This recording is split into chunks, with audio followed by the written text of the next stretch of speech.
blankets, food banks, shuttered pubs.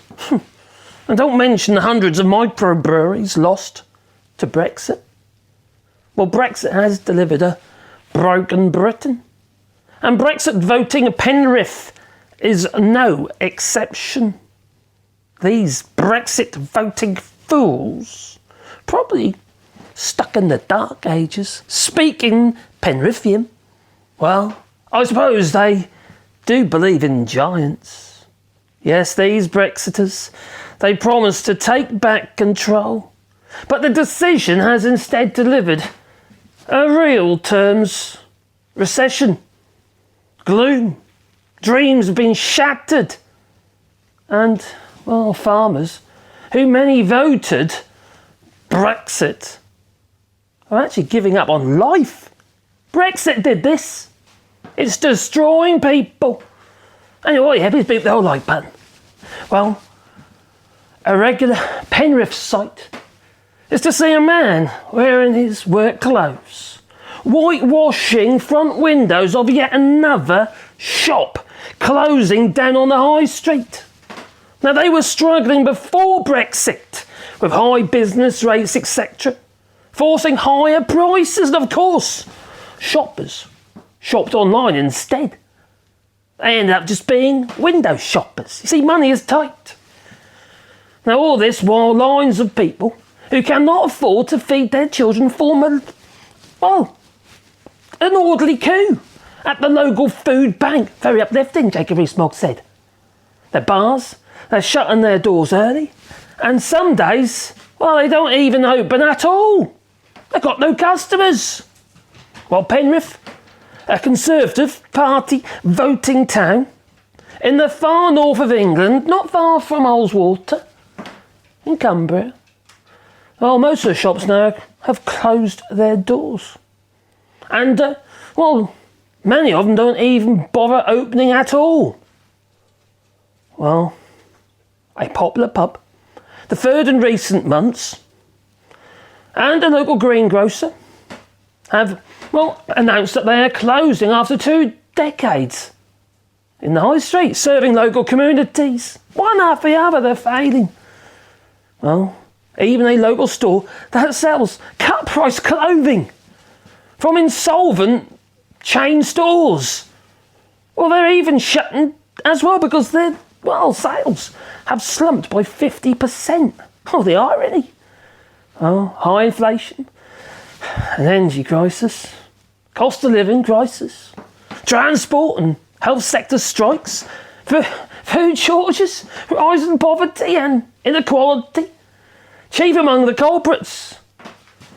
Well, there's all the destructive effects of Brexit, you see.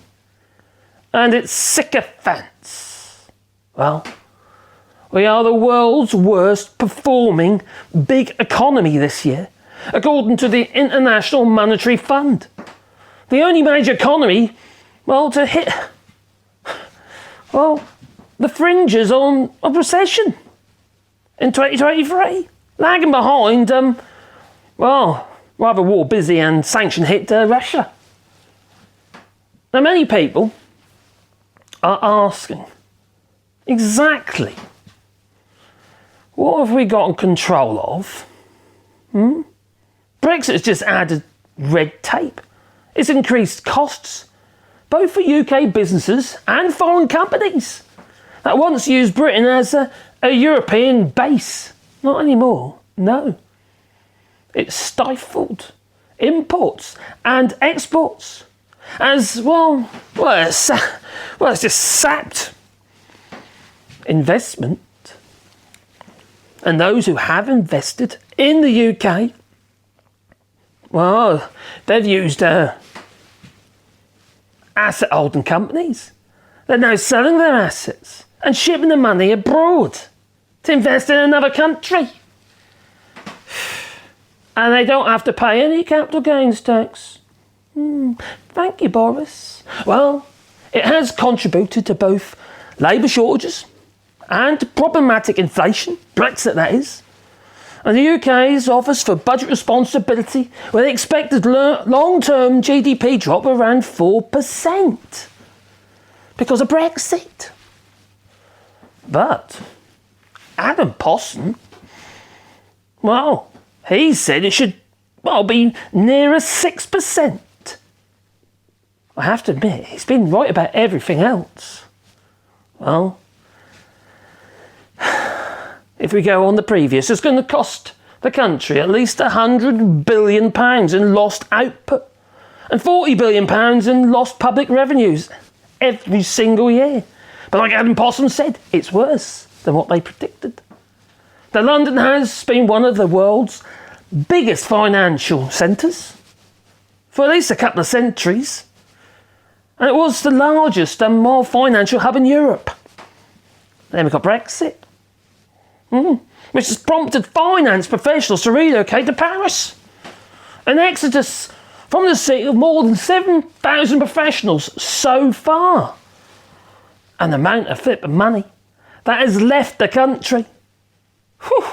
Well, according to a report by the London School of Economics and Political Science, households are paying the brunt of the long-term costs of Brexit. Food bills rose around £210 on average between 2019 and 2021, costing consumers £5.8 billion. And disproportionately affecting those on low incomes. It's always the poorest in society that gets hit first. Those with the money are all right, Jack. Well, in 2016, 52% of Britons voted for Brexit. Buyer's remorse has set in, belatedly, I must admit. And a YouGov poll early this year found that when asked if it was right to leave the European Union, only 34% of the respondents said yes. And, well, 54% said no. Well, that figure's actually higher now, to be fair. Yet the government, the same one that is mired in repeated sex and corruption scandals. Yeah, I'd like to see Richie Sunak's honest profit and loss. Well, we've had 5 leaders, in 6 years. And it maintains its smoke and mirrors, it does, the government. Well, as a stance, that Brexit is on the path of growth. Huh? Well, the Chancellor of the Exchequer, Jerry Hunt, who has in fact campaigned, he did, to remain in the EU during the referendum, he said, our plan for growth is, well, necessitated, energised and made possible by Brexit. What the fuck is he on? Almost 50 odd shops closed down every single day across the country. That was on figures earlier this year. And the forecast for 2023 is equally bleak. Well, Brexit has left the country with a labour shortfall of around 330,000 people, most in jobs such as transport and storage and hospitality, etc., and retail. But now we hear that the construction industry is pretty desperate too. They're also on the shortage occupation list now. Brexit broke Britain, you could say. Well, it's not just skilled professionals, but the lack of flipping agro-props now, since the schools and other government buildings could collapse due to the decaying reinforced, autoclaved, aerated concrete. Well, pubs, the stalwart of British society, are increasingly under threat. And Tim Martin, the owner of the popular low-cost pub chain Wetherspoons, was among the hardest campaigners of flipping Brexit, with his little flipping beer mats and magazines. Now he's selling his pubs. And he's also urging the government to increase EU migration. It's beyond irony. And, well, a farce. Well, the Penrith area voted more decisively for Brexit than most of the country, with 53% in favour. But no, 88% of local businesses say that they all have staffing shortages. And if they had the stuff, they don't have the clientele. Nobody's got any money. Well, Brexit, that broke Penrith. I wonder, though, if they were given the chance, whether they would vote Brexit again. Well, we don't need to wonder, because according to local media, they would. Okay. There's no helping some people. No. Well, this video isn't aimed at all Penrithians, no. Only those fools that voted for Brexit. You see, Brexit is a death by 1,000 cuts. Yeah, ask the Chancellor of the Exchequer, he knows. Well, you tell me. Please leave it in the comments down below. And you probably heard my dogs whining. Oh, they're gone now. Little buggers, they are. Well, it's time for me to go, but please boop the old like button.